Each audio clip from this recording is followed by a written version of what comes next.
আসসালামু আলাইকুম। বিভিন্ন এলাকায় কিছু সিটার বাটপার থাকে। এদেরকে মানুষ যতবারই বিশ্বাস করে ততবারই ঠগে।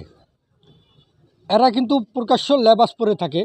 এদের লেবাস দেখলে মনে হবে এরা আল্লাহর ওলি, এদের দ্বারা কোনো অন্যায় কাজ হয় না। কিন্তু প্রকৃতভাবে যদি এদের কর্মকাণ্ডগুলো দেখেন তাহলে বুঝবেন যে এরা আসলে শয়তানের ওলি। মানে শয়তানও এদের কাছে ফেল। এরা এত এত বড় বাটপার।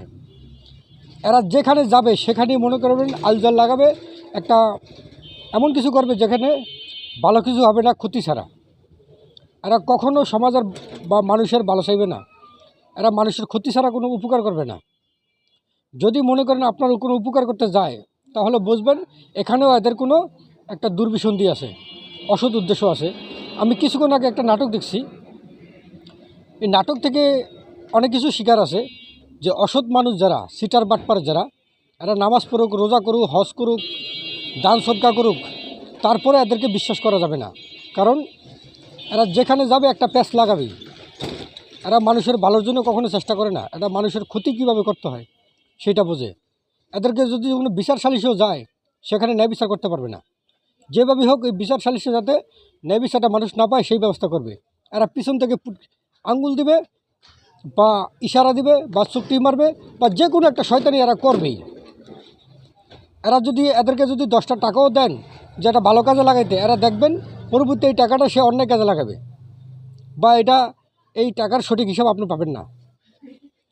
এদেরকে যদি আপনি কোনো কারণে একটা ভালো কাজ করব, এখানে এদেরকে মুরব্বি বানান বা দায়িত্ব দেন, দেখবেন এরা সেখানে গিয়ে একটা বাস দিয়ে আসবে, অশান্তি লাগে আসবে। সেই জায়গায় কোনো প্রকার ন্যায় নীতি আসবে না। তো সবসময় একটা জিনিস খেয়াল রাখবেন যে টুপি, দাড়ি, পাঞ্জাবি বা দেখতে হতে খুব ভালো মানুষ দেখি কাউকে অন্ধভাবে বিশ্বাস করবেন না। আমি ঠকেছি, কারণ এদেরকে বিশ্বাস করে আমি ঠকেছি। আপনারা কেউ ঠকবেন না। যা কি বিশ্বাস করবেন আগে হাতে প্রমাণ রাখবেন। প্রমাণ ছাড়া কারো কথা বিশ্বাস করবেন না।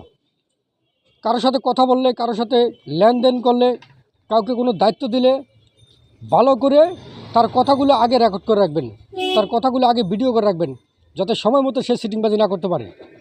এই ব্যাপারে সবাই সতর্ক থাকবেন। আসসালামু আলাইকুম।